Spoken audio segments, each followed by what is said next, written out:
What if a single heartbeat could awaken a sleeping planet? What if your breath could alter the colors of a forest, or rewrite the code of a ship?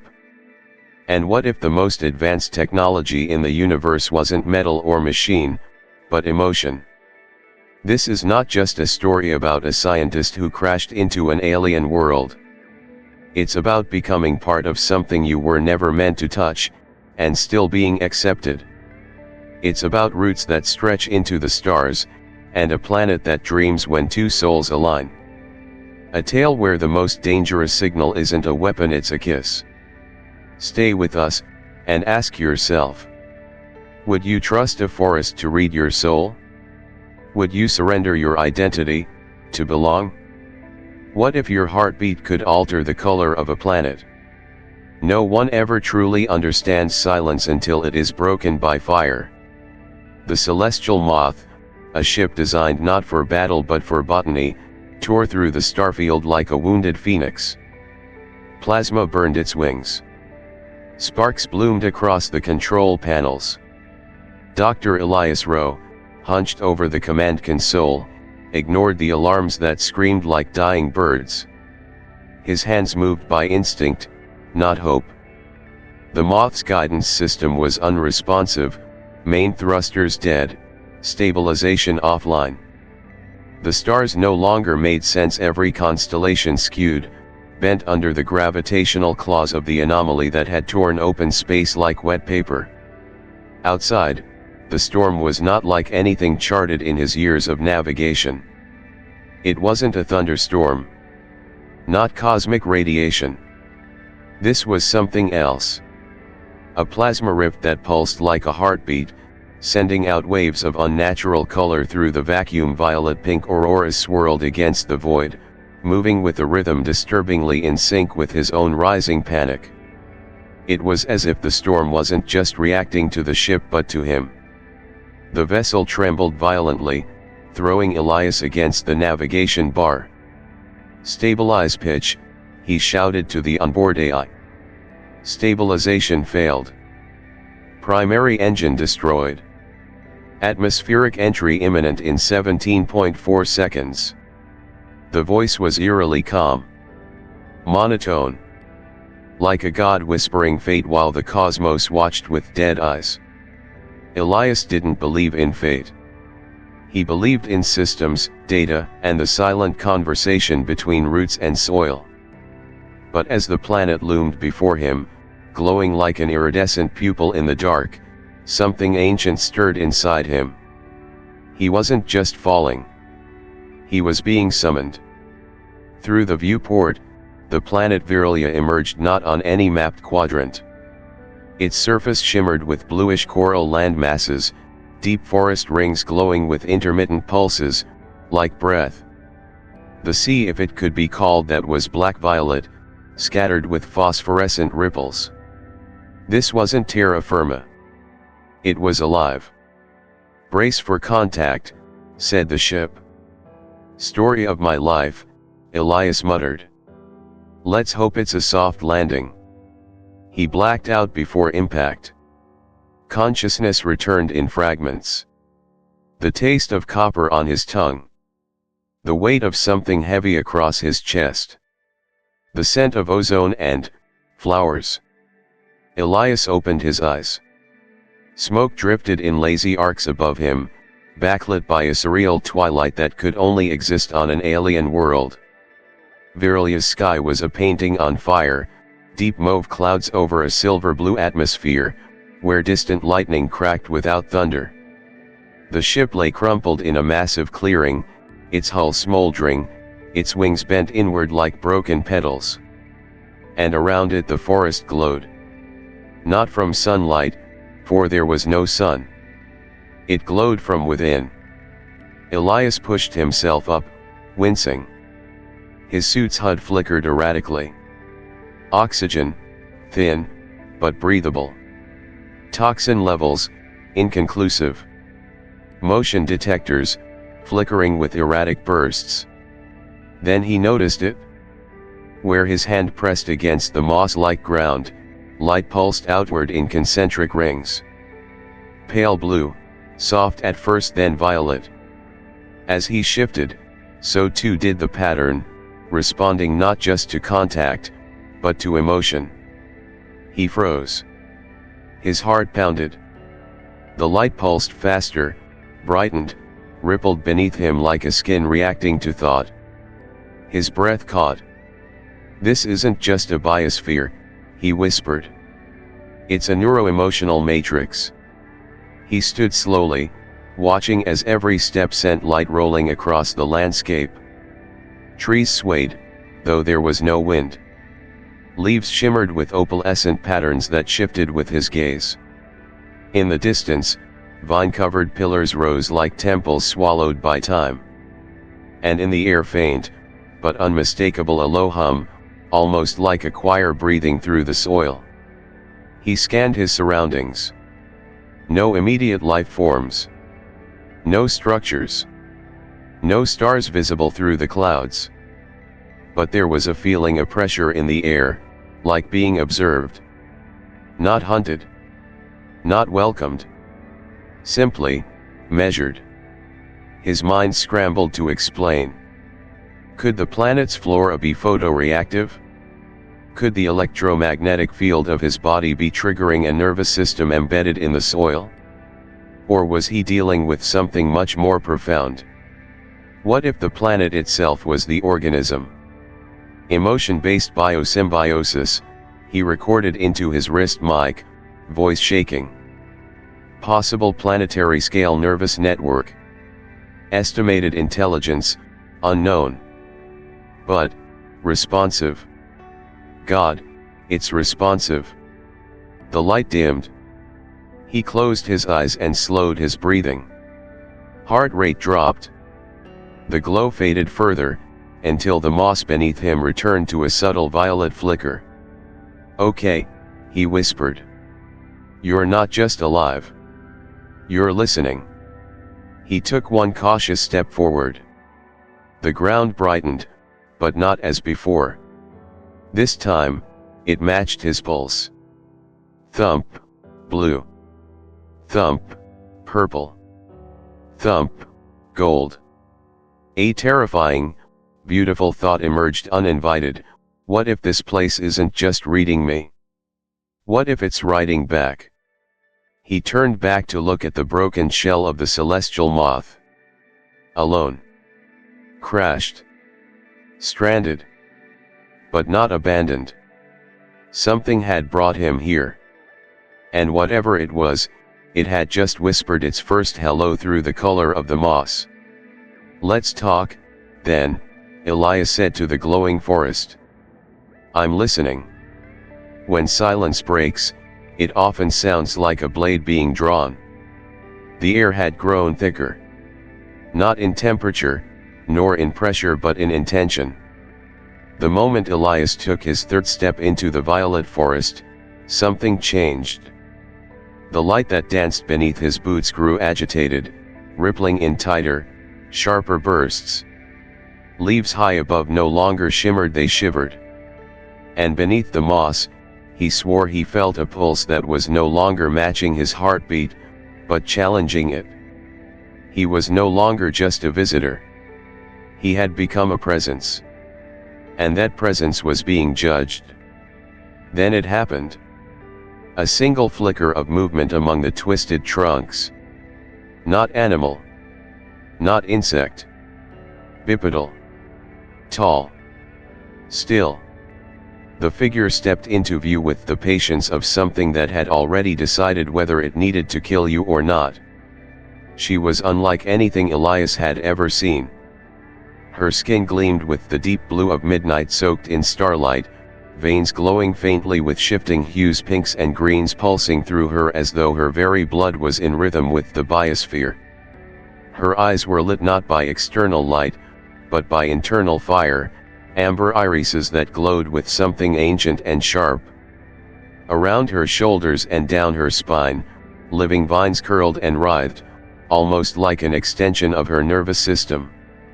She wasn't armored in metal. She wore the forest. And in her hand, a long staff that hummed like a tuning fork dipped in psychic energy. Elias raised both hands slowly, keeping his voice calm. I'm not a threat. I crash-landed here by accident. I'm unarmed. He forced a weak smile. Just a scientist. Botanist, actually. The forest pulsed around her in red-orange hues, like a sunrise warning of blood. Her staff vibrated once, and the moss beneath Elias's feet tightened. Vines previously dormant erupted from the earth and wrapped around his legs, coiling up his calves like a serpent drawn by heartbeat alone. Essence thief, she said. The words weren't shouted. They didn't need to be. Her voice was carved into the air, ancient and heavy, like a blade forged in grief. What? No, no, Elias staggered as the vines coiled tighter, holding his thighs in place. I don't know what that means, but I'm not here to steal anything. She stepped closer. The ground beneath her didn't react, it obeyed. Light danced away from her feet, clearing the path. The forest didn't challenge her. It bowed. Elias's scanner, still active on his belt, went haywire. Bioreadings beyond comprehension. Energy frequencies mimicking neural firings. Emotion feedback loops. She wasn't just in tune with the forest, she was part of its operating system. You came from above, she said coldly. They always come from above. You speak with honey and hide knives in your breath. You say you observe. Then you dissect. Then you drain. That is your rhythm. Her staff pressed gently against his sternum. The tip glowed with a spiraling sigil, reacting to his rising pulse. Elias felt panic creeping into his throat, but he held his ground. Listen to me. I'm not whoever did that to you. I've never even heard of this place. I study plant life, I catalog species, I map biomes, I don't steal. Essence. The last word tasted strange in his mouth. Like saying something sacred without knowing the weight of it. A pause. She tilted her head, eyes narrowing. The vines coiled higher now around his torso. You speak like a Larun, she murmured, almost to herself. What's that? A deceiver with the voice of a friend.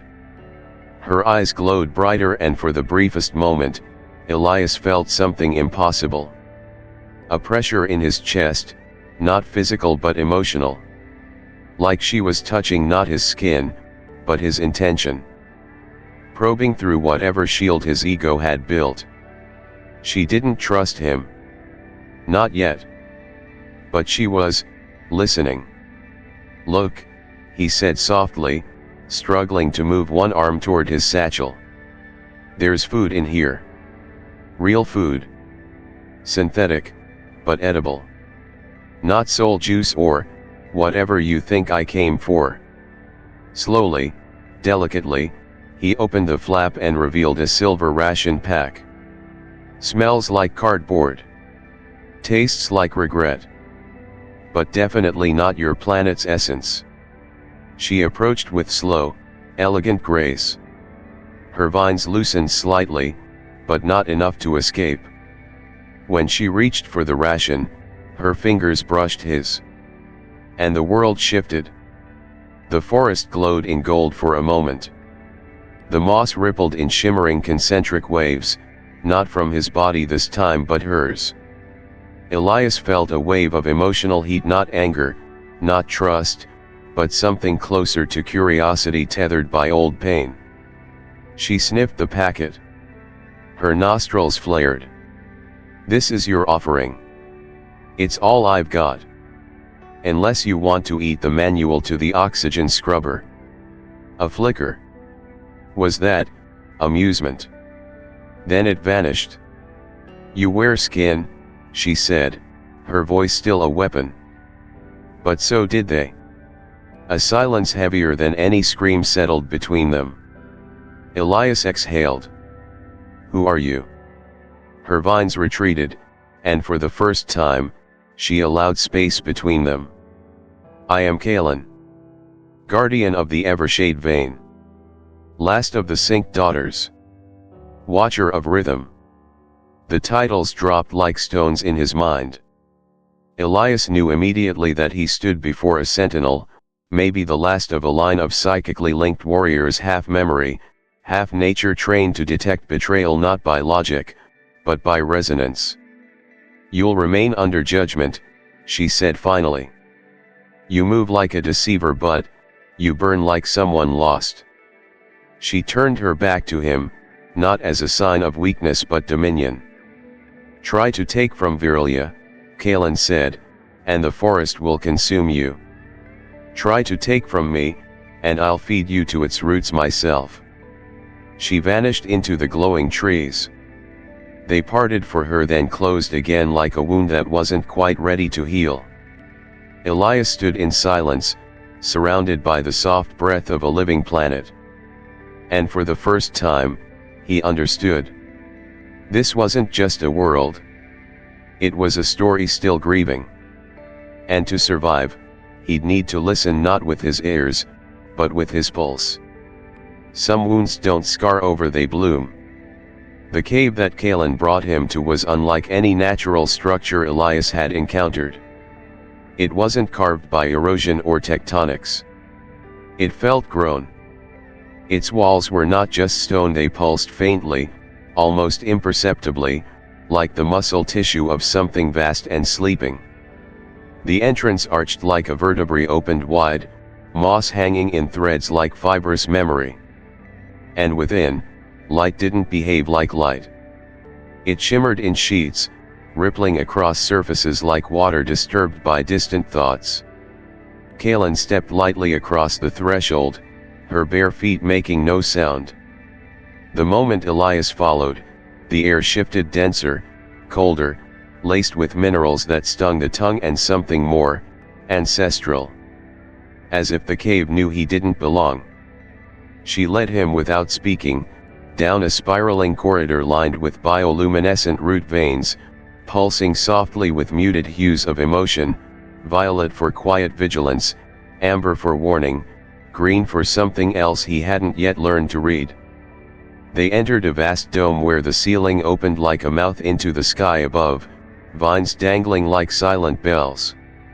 In the center stood an altar, flat, etched with glowing runes that curved and folded over themselves in patterns that defied human logic. Kaelyn turned to face him. Her face was unreadable, her posture as still as stone. This is the chamber of recall. Memory chamber? Elias asked. No, she corrected softly. Memory itself. Virelya does not forget. She approached the altar and placed her hand upon it. Instantly, the runes glowed hotter, brighter. A low hum filled the chamber, not heard, but felt, vibrating the sternum, crawling up the spine. Elias flinched as the air warped. The walls shimmered, and then the story began. Images bled into reality, not holograms, not projections, but manifestations. Memory wrapped in vine, in dust, in something deeper than time. Elias saw them, the first outsiders. Humans in silver suits. Smiling. Recording. Injecting. Cutting. Replacing. Mapping. They didn't come to visit. They came to remake. They called it an ecological uplift, Kaelyn said, her voice echoing against the wet stone.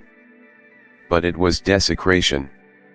He watched as one of the humans, his suit marked with a red sigil, likely a commander, approached a grove of tall, spiral-barked trees. His voice, recorded by the cave's memory, rang out with practiced calm. Subject 12A displays rhythmic neural oscillation across canopy nodes. Initiating essence probe now. Then he lied. Said the grove was unresponsive. That it yielded no resistance. That it could be harvested. But even Elias, through the echo of memory, could feel the truth beneath the lie. The trees had screamed. Not audibly, not in any language human ears could grasp, but in energy, in color, in the shifting frequencies of a planet's immune response. The commander had ignored it. The ritual was incomplete, Kaelyn said, walking slowly around the memory scene. Each visitor is given a chance. A simple test. Speak truth. Be read. Be seen. The forest allows harmony. But lies. Elias turned as the memory twisted. The forest darkened. The image of the grove bled from soft greens to violent crimson. Vines rose like hounds.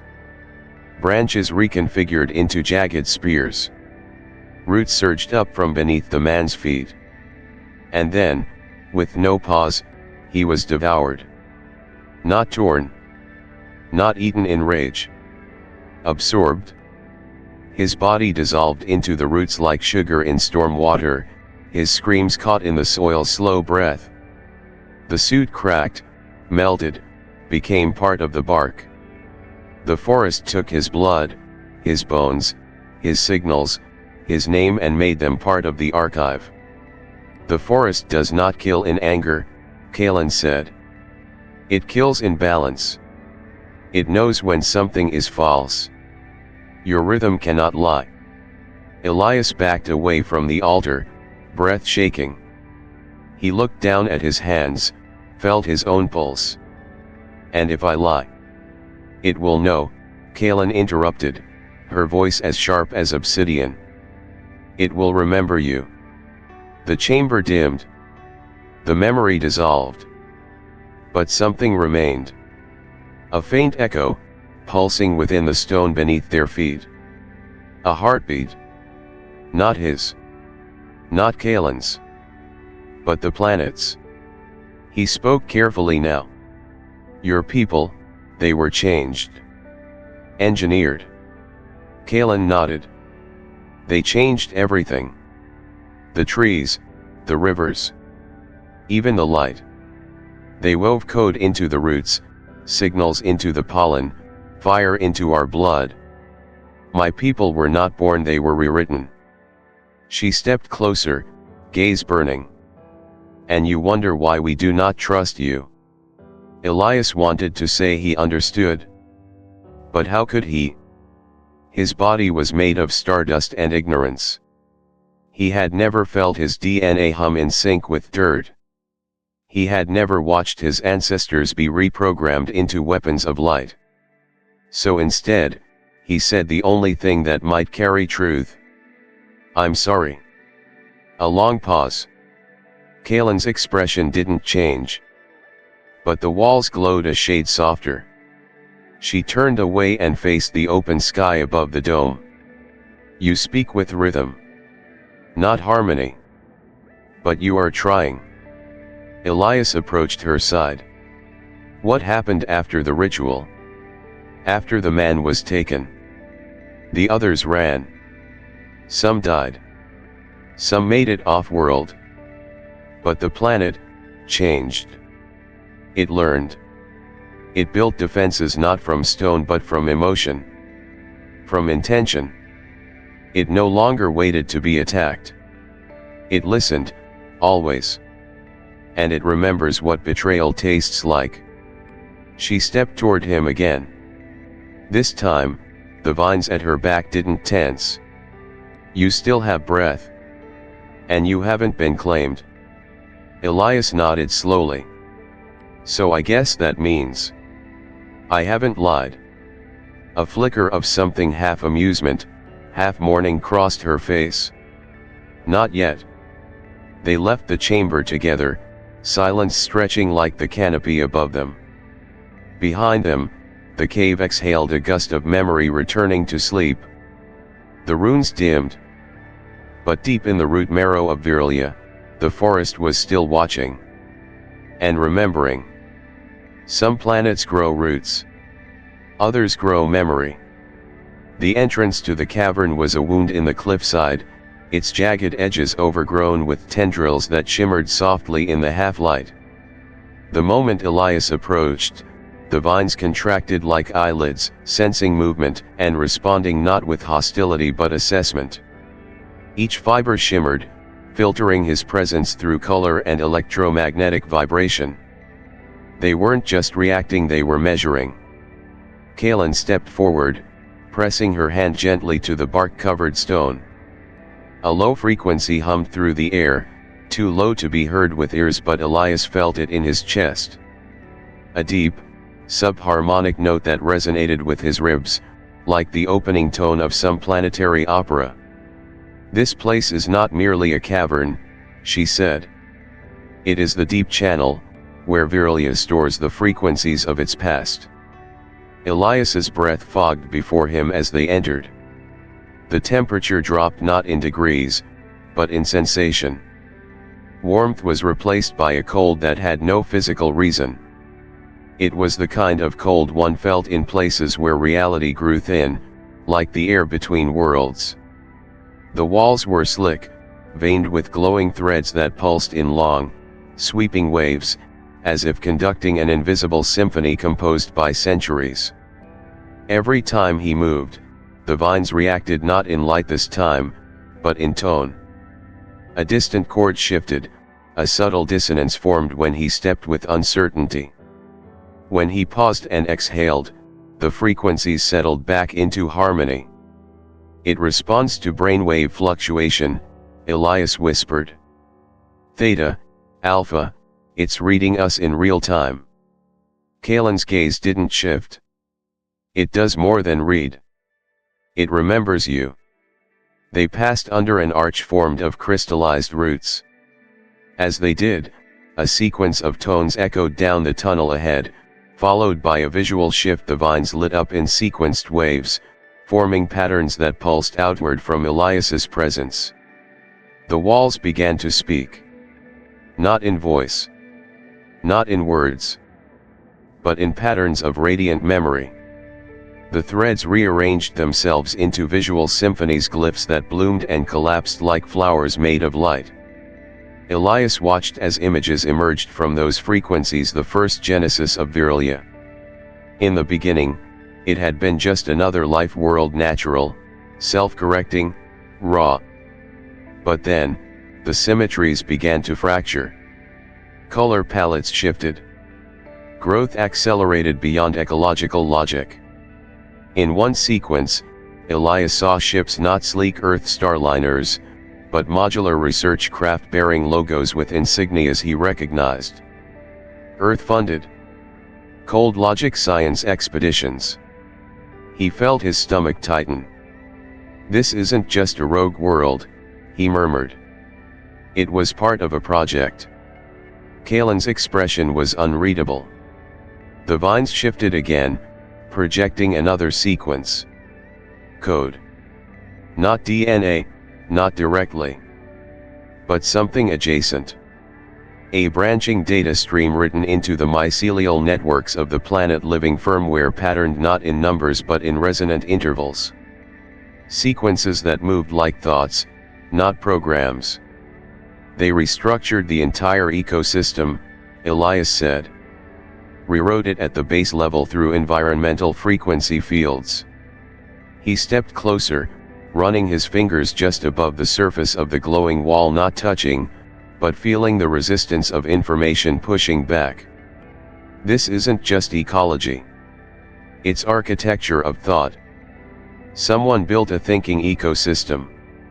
Kaelyn finally spoke. "They said it would make us more efficient, more in sync. That we would feel harmony at all times. They said they were giving us perfection. But you lost your nature," Elias finished. "Didn't you?" Her silence was answer enough. The vines began to ripple again, this time showing fracture. Forests dying in symmetrical spirals. Entire valleys destabilized by harmonic conflict. Beings, early generations of Kaelyn's kind, collapsing from overexposure to mental resonance, their bodies unable to withstand the influx of constant signal. They called it resonance cascade failure, she said coldly. They tried to tune life like an instrument. But we are not strings. We break. Elias closed his eyes. This was no longer mystery. This was memory painted in suffering. Virelya was turned into a biosonic archive, he said. A conscious memory field. And your people were coded to harmonize with it. Kaelyn nodded slowly. But harmony is not peace. It is pressure to conform. It is obedience without question. The forest does not allow contradiction. That is the price of becoming part of the mind. They reached a second chamber, narrow, tall, and completely silent. And it terrified Elias. The air here was dead. The glowing vines were blackened. The ground was not mossy, but scorched, as if memory itself had died here. Kaelyn stepped forward, reverent. This is the blank tone. The day the system collapsed. The walls trembled slightly as if the mere mention of the event was offensive. What happened? Kaelyn knelt. There was one among us who refused to resonate. Who defied the code. She disconnected. Her emotions created static, her thoughts broke rhythm. The forest tried to suppress her. She screamed back. The next memory ignited without prompting.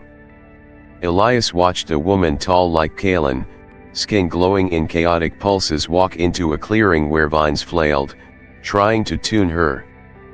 But she shattered their rhythm. The sound that followed was not music, but raw distortion. And Virelya convulsed. Waves of untuned thought surged through the roots. Forests fell. Caves collapsed. A generation was lost not by war, but by resonance desynchronization. The planet had overcorrected. The neural field restructured itself to isolate any future disharmony.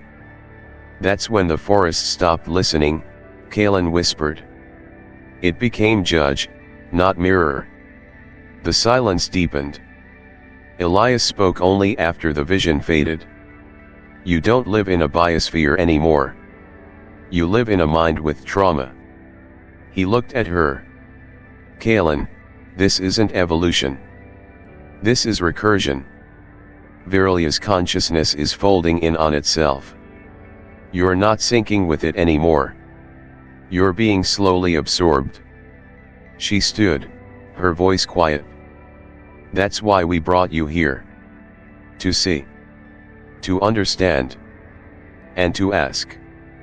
Can we be unwritten?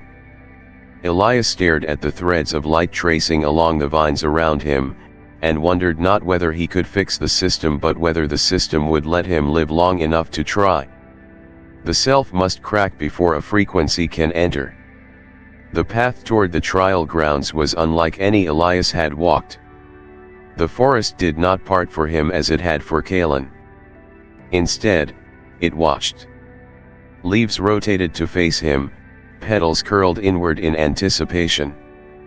The ground beneath his feet shifted in temperature with each step, alternating between cool assurance and prickling unease as if the planet itself was preparing its palate, tasting the shape of his mind before deciding whether to consume or preserve it. Kaelyn said nothing as she walked ahead. Her form was shadowed against the rising resonance around them, the trees vibrating gently, almost imperceptibly, but in concert. The deeper they went, the more the air hummed, not as sound, but as resistance. It wasn't whine that pushed against Elias's chest, it was intention, thick as gravity, ancient as birthright.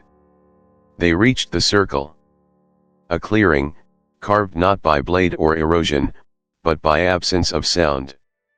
It wasn't empty, it was quiet on a level that frightened the bones. At its center, a crystalline lattice rose from the earth, 6 spires spiraling into the sky, connected by strands of biolight that pulsed like the neural mesh of a dreaming god.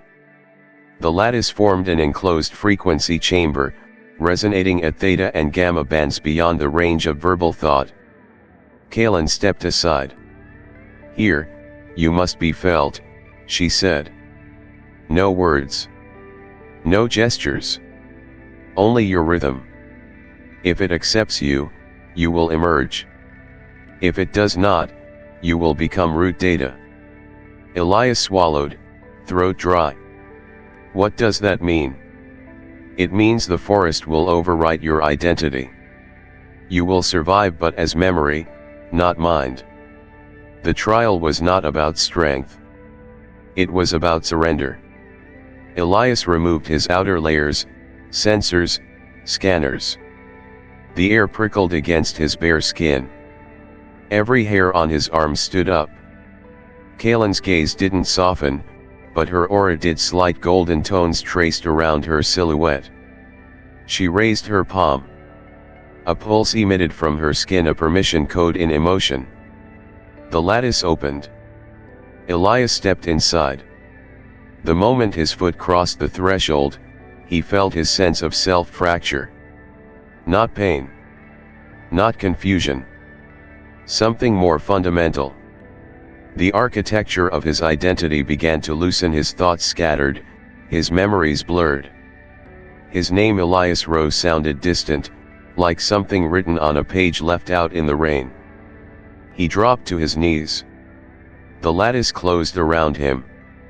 Light surged, not blinding, but internal. His mind was filled with color, and each color carried meaning. Not emotion. Not sensation. Judgment. The biosphere was reading him, not his actions, but his resonant truth. It probed his guilt, his motivations, his buried desires, his doubts about whether he even deserved to explore new worlds after what his kind had done. Thoughts were stripped. Secrets exposed. He saw himself from outside, the child who hid among library shelves, hoping books would protect him from war. The man who watched his mentor forge data to preserve funding. The researcher who justified silence as neutrality. "You are not aligned," the forest whispered, not in sound, but in discordant vibration. He trembled. A line of blood trickled from his nose. His muscles locked. The resonance was rejecting him, not violently, but passively, like a body refusing a transplant. Then he heard her. Not a voice. A pattern. Kaelyn's mind touched his, not with thought, but with acceptance. A thread of her resonance slipped into his and softened the rejection. It didn't protect him. It invited him to let go. Let go of his defenses. Let go of justification. Let go of the self he curated for survival. And so he did. He exhaled not just breath, but ego. And in that moment, the lattice shifted. Its colors changed. Gold laced with ultraviolet. Vines that had remained dormant awoke, spiraling inwards, not as weapons but as connectors. They did not touch his body. They touched his pattern. Kaelyn's resonance merged with his. Not in domination. Not in control. But in dual harmony. For the first time, the lattice pulsed with two overlapping frequencies, not identical, but compatible. One of root, one of reach. One that remembered the soil, and one that carried the longing of stars. The trees surrounding the clearing reacted as if struck by invisible thunder, light traveling up their trunks in cascading spirals, connecting root to canopy, sky to cave. The ground below him began to bloom. Mosses shimmered into impossible colors, hues Elias had no names for, patterns that mirrored emotional truth. He felt his childhood joy surge through petals.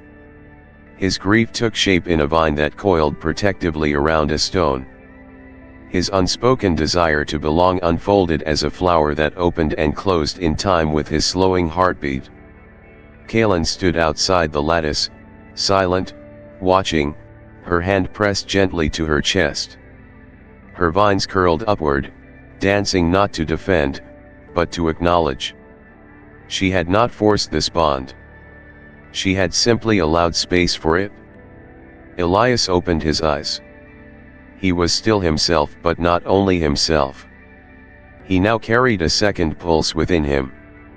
A new layer of rhythm that did not overwrite but interlaced. He felt Kaelyn through the ground, through the trees, through the air. And Virelya responded. Not as judge, but as host. The lattice opened. Kaelyn stepped forward, her expression unreadable but her aura now tinged with rose light, a color he'd never seen in her before. You did not conquer it, she said. You let it see you. I let it break me, he replied. And found what wasn't false inside. The vines around them bent forward not aggressively, but in greeting. For the first time in its history, Virelya had harmonized with something other than itself. And it remembered. Some harmonies open doors. Others awaken what was meant to sleep forever. After the lattice trial, the forest's response had not subsided, it had only shifted in tone. Where once the trees shimmered in mild acknowledgement, now they bowed inward when Elias passed. Where moss once glowed passively underfoot, now it pulsed before his steps, anticipating his movement like muscle fibers tied to his breath. Kaelyn watched silently as they moved through the deeper rings of the forest. Her eyes, once narrowed in caution, now carried something harder to name, not fear, not awe, but the weight of prophecy stirring behind memory. They arrived at the root basin, an ancient clearing where stone and bark intertwined, where vines draped across the ground like veins resting between heartbeats. At the center stood a black spiral monolith, crusted in mineral growth, etched in a language even Kaelyn didn't speak aloud. The moment Elias stepped near it, it hummed. Kaelyn's breath caught. It shouldn't respond. Not anymore. The spiral glowed faintly, not with color, but with pattern. A looping, interwoven design, simple at first glance, but as Elias stared, it shifted. The symmetry broke itself intentionally, then rebuilt in new forms, recursive, paradoxical. He wasn't seeing a language. He was seeing code, but a live algorithmic sentience burned into stone. This is a harmonic lock, Elias murmured. A memory gate. It's reacting to me. Kaelyn circled the stone with a wariness that felt like grief. There is a name, that was no longer spoken, she said softly. You are awakening it. What name? The starbound harmonic. The spiral pulsed, and the earth beneath them shuddered, not physically, but in rhythm. A vibration in the thought layer of the forest. Elias staggered as his mind was flooded not with images but with structure. He didn't see stories. He felt them. Shapes that carried emotional density. Words that had no syllables, only resonance. Kaelyn placed a trembling hand on the stone. Long before my kind stood upright, before the echo trees could speak in light, there came a man from the stars. Not of this planet. Not bound to rhythm. But his pulse, it aligned.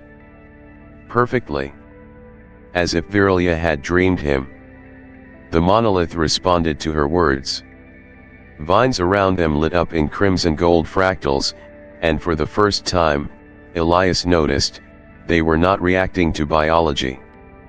They were remembering it. He fell in love with a priestess, Kaelyn continued, her voice now more chant than speech.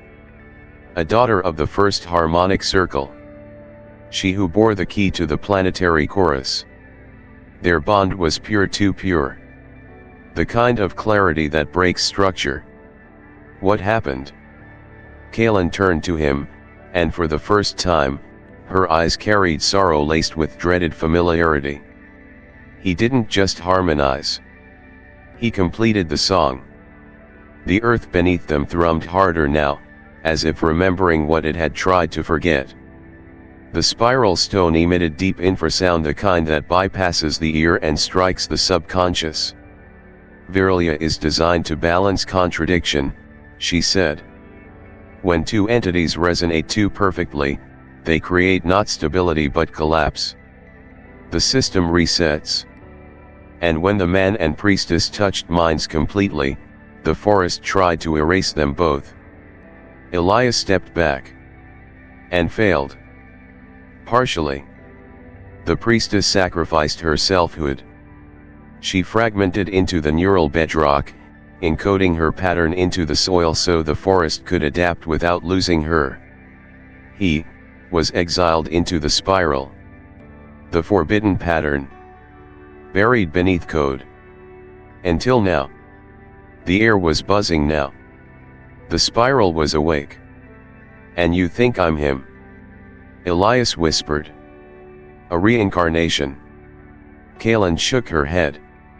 No. Worse. You are compatible. You are close enough to open the gates they sealed. The monolith emitted a new pattern dual-tone light, identical to the one the lattice had shown during the trial. Elias's and Kaelyn's shared resonance. And that was the horror. We've repeated it, she whispered. You and I. We have become the pattern. The roots around them shifted. Somewhere deep beneath the basin, Elias felt a new presence stir. Not malevolent. Not hungry. But expectant. A thing without voice but shaped like union. This was never about you, Kaelyn said. It was about what you unlock. Then stop it, Elias said. If I'm the catalyst, sever me from it. Kaelyn hesitated. Her vines twitched. But her hand trembled. I can't. The bond has formed. And I didn't stop it. Her gaze dropped, not from fear, but confession. I let it in. The monolith responded not with brightness, but depth. The spiral etched into its surface turned liquid, rippling downward, forming a mirror that reflected not their bodies, but their resonant fields. Kaelyn's wrapped in root pulse green, Elias's haloed in drifting starlight. The center of the mirror began to spiral inward, as if inviting them deeper, not physically but as frequency. Their bond had become a query in the planet's memory, and Virelya was preparing to answer. But answers cost something. The elders will fear this, Kaelyn said. They will call for severance. Or erasure. And you? She looked at him, her face awash in tones the forest had no name for. Behind her, the trees were pulsing in sync with her breath. The entire world had begun to echo her indecision. I once believed in laws, she whispered. Now I wonder if we mistook warnings for wisdom. The monolith flared once more. And the ground beneath them sighed as if a sealed promise had just exhaled after eons of silence. You do not lose your shape when you change. You remember what it was made from. It began with a shiver. Elias didn't notice at first. His skin had always reacted to the cold dense energy of Virelya's deeper zones. But this time, it didn't stop. As they returned from the monolith, each breath became harder to hold, each step heavier, as if gravity had grown personal, tethering only him. By the time they reached the Echo Vein cliffs, he collapsed. The moss cushioned his fall. But it did not support him. It pulled, ever so slightly, like threads of memory reeling back something once lost.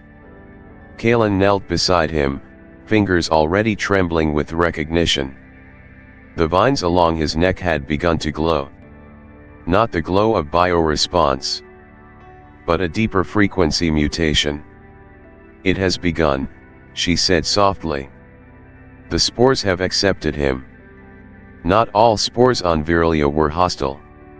Some were architectural, coded with adaptive intelligence. When they entered a body, they didn't poison. They rewrote. And Elias, in opening his rhythm to the harmonic lattice, had unknowingly permitted entrance. His veins shimmered faintly beneath the skin, light traveling inside him, folding through the layers of DNA like hands reshaping clay. He convulsed once. Then again. The forest watched. Kaelyn stood frozen between two worlds, her people's laws, and the heartbeat in the moss that mirrored her own. She was trained for this. To report such mutations. To let nature choose. But this wasn't a protocol. This was Elias. She made her decision. She pressed her hands into the soil beside him and whispered the right. Not healer, not shaper. Let me be the root. Let me bind the runaway code. Let me remember what was meant. The forest hesitated. Then responded. Vines emerged, not from aggression, but invitation. They wove themselves through her arms, across her chest, into her spine. Not to dominate but to complete a circuit. She became a conduit. The moss around Elias lit up in spiral patterns, not random, but corrective. Kaelyn closed her eyes and gave herself over to the right completely. Their breathing synchronized. Her aura bled into his. His pulse thudded once and then matched hers. The spores inside him reacted. They paused. And for the first time, they listened. Instead of colonizing his cells, they negotiated. Kaelyn's resonance anchored him, a living blueprint of compatibility. The spores rewrote his genome with this new pattern in mind. Not as Virelyan. Not as human. But something between. He remained unconscious through it all. But within, a landscape shifted. He dreamed of roots growing behind his eyes. Of stars blooming inside his lungs. Of memories that weren't his, of climbing the forest with limbs not shaped like his, but feeling perfectly familiar. He saw Kaelyn not as figure, but as frequency, green gold, steady, enduring. He reached for her. She did not recoil. And so the code rewrote. When Elias awoke, the light around him flickered, not because the day had changed, but because his body had become a node. His veins no longer pulsed only red. They shimmered with faint infralight, a mix of Kaelyn's vine glow and the lattice's star tone. His skin, still his, now carried fractal patterns beneath the surface, visible only when he exhaled emotion. The moss beneath him echoed it. Kaelyn sat beside him, weary, her hands still trembling slightly. You've crossed, she said. Not by choice. But not by accident either. He sat up slowly. The air tasted different. Not sweeter. But clearer. He could feel the direction of memory in the wind. What am I now? Kaelyn didn't answer right away. Instead, she offered her hand. He took it. The vines around them shifted in color, not warning, not approval. Something new. A third state. You are the first node between two systems, she said finally. You are not less. You are new logic. He looked down at his fingers. They responded to thought not as weapons, but as instruments.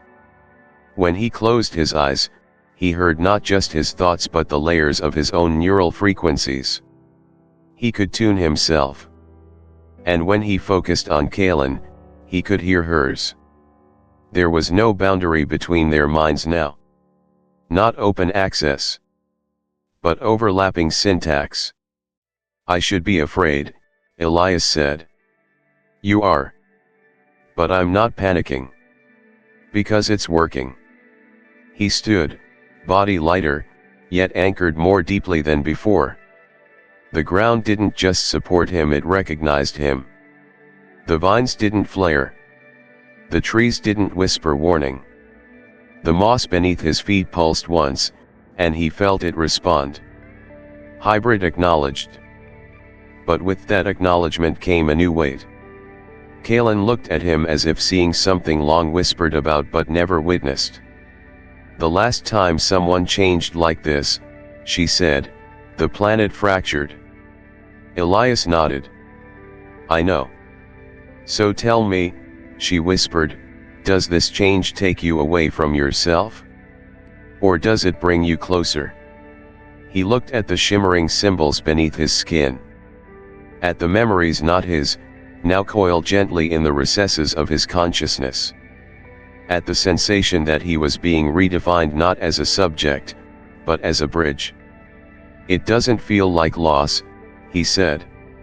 It feels like beginning. The vines swayed around them, not from wind but in acknowledgement. Somewhere deep beneath the crust of Virelya, the algorithm that had lain dormant since the first fall began to stir not as warning, but as welcome. To offer your rhythm to another is the most vulnerable kind of trust. The village was more than homes. It was a living organism, built among the canopy towers of Virelya's breathing forest. Platforms of root bone curved around massive trunks, homes grown rather than constructed. Bioluminescent threads connected everything not for light, but for memory.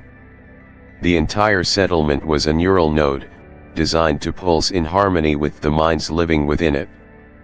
And now, for the first time in generations, the pattern was shifting. Elias stood beside Kaelyn on the speaker's crest, a circular platform high above the village where resonant declarations were made. His skin still shimmered with his hybrid code, the subdermal glyphs alive beneath the surface, fluctuating with his emotion. The villagers, warriors, tenders, younglings, even the silent observers called the Pale had gathered below, watching. Kaelyn raised her hand. Her voice carried not by volume, but by tone, a calibrated inflection that the vines amplified. A bridge has opened. Not of stone or blood, but of frequency. A pattern foreign, but not hostile. You've seen it? You've felt it? Elias lives and does not corrupt. Some nodded. Some looked away. Elias stepped forward. He projected his tone, not a speech, but a resonant thought field, a practice Kaelyn had taught him. Words would falter. But intent, if pure, could bypass all filters. Your forest accepted me. Your lattice welcomed my surrender. Not as a conqueror. Not as a savior. But as an echo that found a matching curve.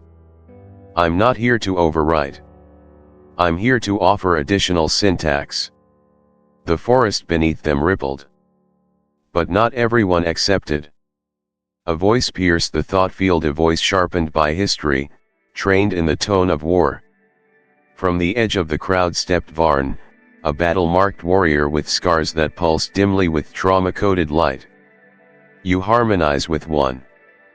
But you do not with all, he growled. Your song is a poison. It rewrites what is ours. Then test it, Elias said. The vines between them tensed.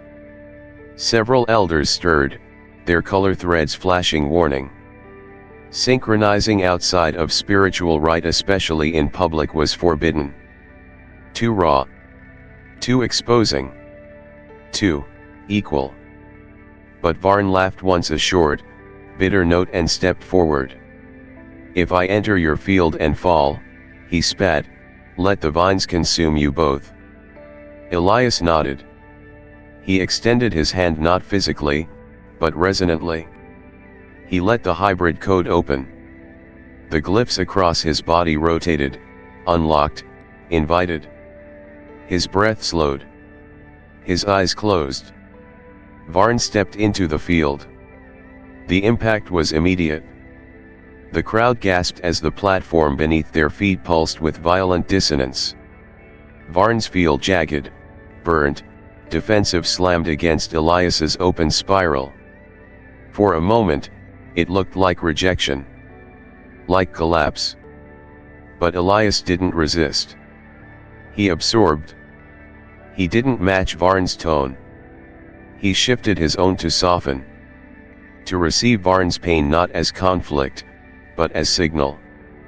The glyphs across his skin adjusted. Not to defend, but to translate. Varn faltered. The field rebalanced. And then it happened. The pulse shifted from combat to coherence. The platform lit with twin auroras not identical, but harmonized. Elias's tone spiraled inward. Varn's bled outward. The point of contact between their forearms glowed as if carved from inside the memory of fire. A new frequency emerged. Not of either man, but of coexistence. Silence followed. The vines, which had tensed to execute the fallen, bowed instead, their leaves turning silver blue, the color of first-time understanding. Varn stumbled back, breathing hard. His eyes, wide with something not quite peace, but not hatred either, met Elias's. "You didn't fight me," he whispered. "You didn't make me change. You changed because you let yourself be heard," Elias said. "That's the beginning." The forest didn't bloom. It didn't celebrate. It did something rarer. It held its breath. Below, the crowd was breaking.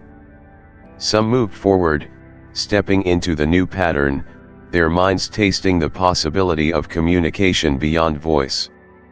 Healers gathered, sensing they might use harmonic bridges for rebalancing damaged rhythms. Some elders turned away silent, afraid. The pale recorded everything with emotionless eyes. Kaelyn stood frozen, a storm behind her calm face. She had seen the shift. Not just in Elias, or Varn, or the crowd, but in herself.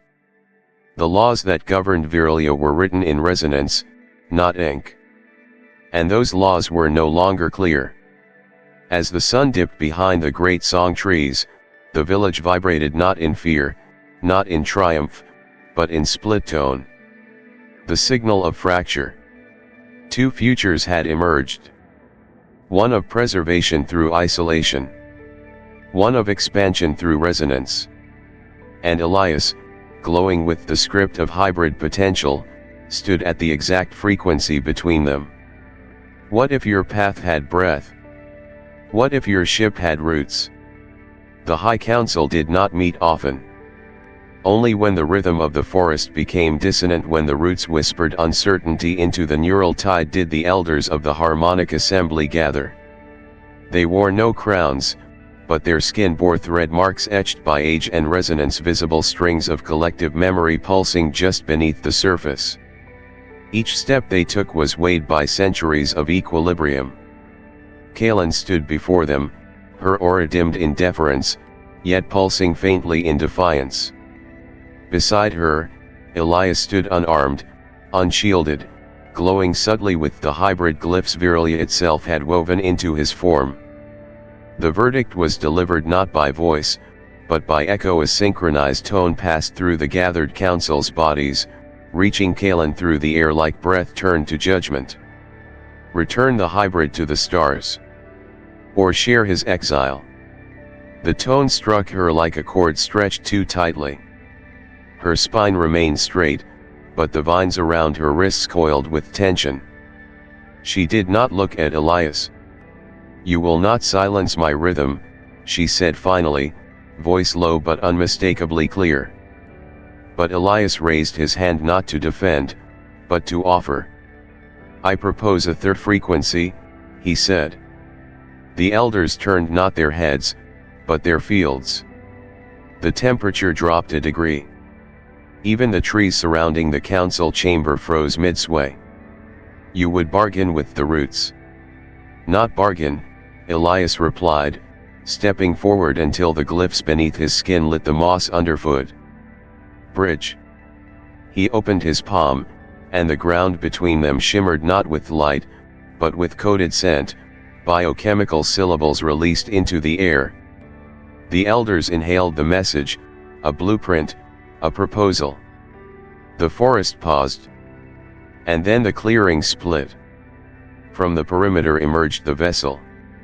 The celestial moth, once broken, now reborn not with wires, but with woven vascularity. Its hull, once alloy, now pulsed with breath. Its engines didn't hum, they sang, lightly tuned to forest harmonics. It had no cockpit. It had a conscious interface grown from resonance clay and hybridized spore glass. It accepted the code, Elias said, approaching it like one approaches a living memory. It didn't just let me rebuild it. It rewrote itself around what I had become. He pressed his hand to the hull. The ship responded, not in ignition, but in emotion. The vines along its structure shifted, displaying a waveform one identical to Kaelyn's harmonic field. It dreams now, Elias said. In pulses. It holds your forest inside its circuits. It remembers Kaelyn's touch. The elders murmured.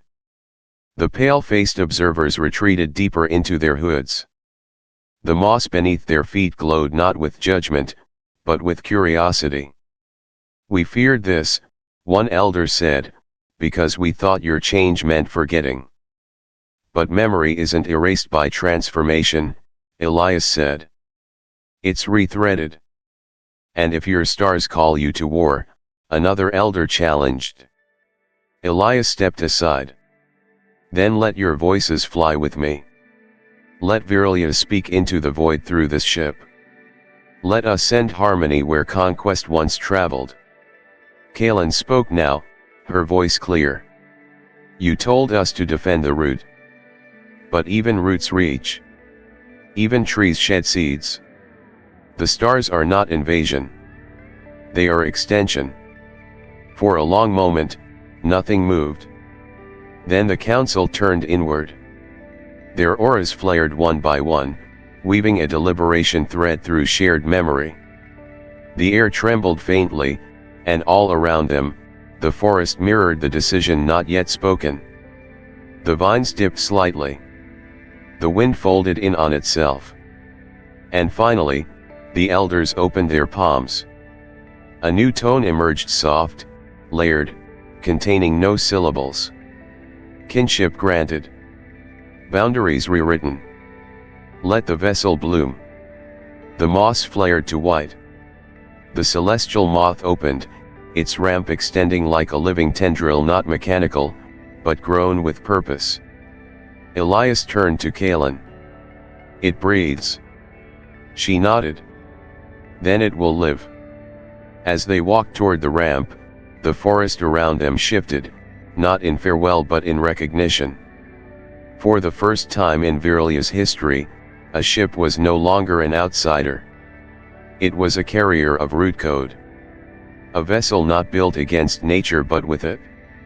And as the celestial moth lifted from the soil, no thrust, just harmonic levitation, the trees beneath it bent outward gently, not in protest, but in release. The ship didn't roar into the sky. It exhaled. And began to dream forward. The most advanced code is not written in logic but in longing. The forest didn't speak. It resonated. From root to canopy, Virelya began a ritual no one had taught it. It had no precedent, no memory of departure. But now, as the celestial moth vibrated with harmonic ignition, the entire biosphere sang not in song, but in living color. Colors that had no names, because they had no need for language. They simply were. Kaelyn stood before the ship, not armored, not adorned. Her vines were still, not withdrawn but listening. She had seen generations of rhythm upheld by restraint, by distance, by encoded purity. But now, the distance had dissolved. Elias stood opposite her, his breath slow, his body glowing with soft recursive glyphs that flickered like the afterimage of emotion. His palms hovered just above hers. They did not touch. But the air between them trembled. "The stars feel smaller now," he said. "And the roots feel wider," she replied. The celestial moth pulsed gently beside them, like a being asleep, dreaming of sky. Its outer hull reflected not starlight, but memories, flashes of every place they had walked, every moment of surrender, every vibration shared between them. "Do you regret the pattern we've become?" Elias asked. Kaelyn searched his gaze. "Only that it has to leave."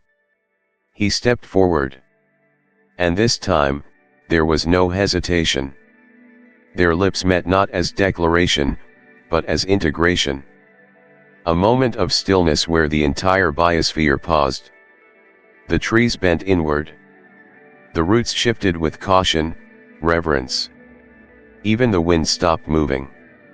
And then, Virelya responded. Colors bled across the forest. Moss turned into fractal waves.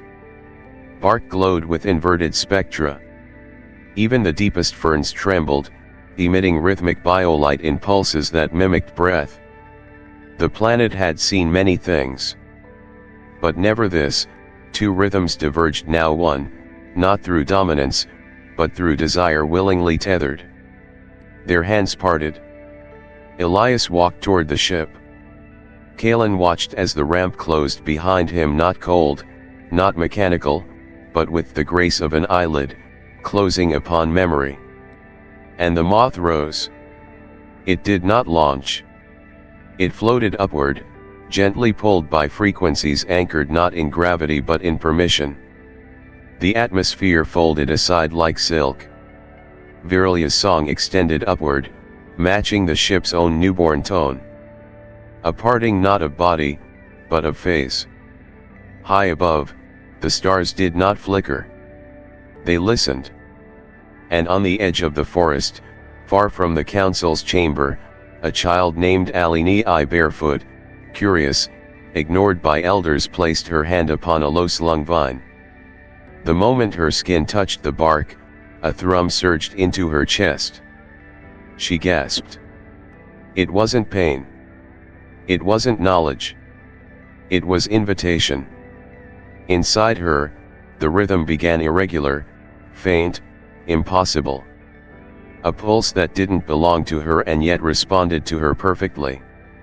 A song that originated beyond the atmosphere, but now breathed inside her ribcage. She clutched the vine. The trees around her glowed gently. And the universe, distant and uncaring moments before, became intimate. It did not matter that she couldn't explain it. That there was no doctrine for it. What mattered was the truth she could now feel, that somewhere beyond the stars, something once separate now pulsed with her. And through her, Virelya reached again. In the end, Elias didn't conquer Virelya, he surrendered to it. And in doing so, he changed, not just himself, but the laws written in the roots of an entire world. A kiss triggered the impossible. A breath carried memory across species. And a child now feels the universe pulse inside her chest. But what does this say about us? Do we fear transformation, or do we fear connection? Is purity truly sacred, or is it just fear of what we might become if we open too wide? And if you were standing where Kaelyn stood, would you send him away, or follow him into the stars? Let us know in the comments. Backhand index pointing right. What part of this story hit you the hardest? Backhand index pointing right. If you were Elias, would you risk your humanity to belong? Backhand index pointing right. If you were Kaelyn, would you break the law to protect love, or root yourself in tradition? And if you're fascinated by stories of alien contact, mysterious bonds, and the evolution of consciousness, subscribe to our channel, the Alien Storyverse, where every tale dares to ask, what if everything we fear is the doorway to what we are meant to become? We'll see you in the next story. And remember, Sometimes the pulse that scares you the most is the one that makes you feel truly alive.